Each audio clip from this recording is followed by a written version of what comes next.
这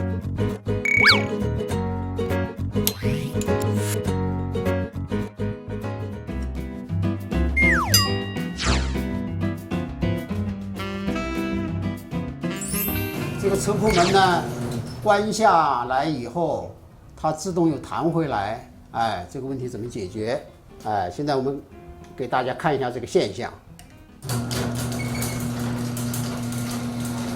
现在车库门呢在正常的关闭，但是呢，它会落到地以后呢，自己又弹了回来，哎。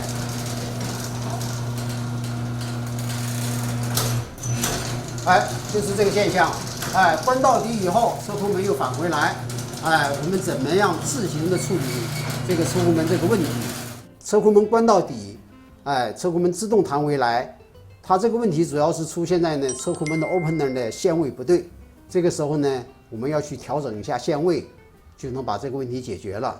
现在呢，我们可以自己呢解决这个问题。大家可以看我做一下演示。这个时候呢，你要拿一个起子。1字螺刀，机器呢，这个上面呢有一个限位开关，在这个在这个 opener 的侧边，一个呢是朝下的，一个是朝上的。我们呢要调节这个朝下的，朝下的呢，我们用一个起子，哎，朝顺时针方向，哎，旋转。每次的话呢，要旋转很少很少，大概的话呢，一点点就可以了。做一次试验。哎，如果不可以的时候呢，我们再去调整它，一次不要调整太多。现在我们来试一下。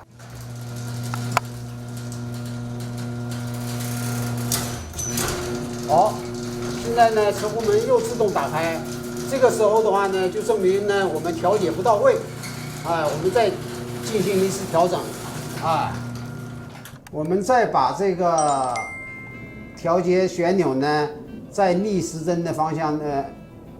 按照它的箭头的逆时针方向再旋转一点，啊，再调整它一次。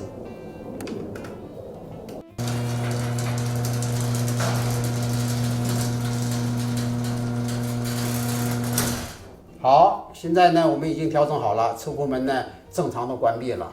哎，所以说呢，如果大家碰到这个问题，就照着我这样讲的去做。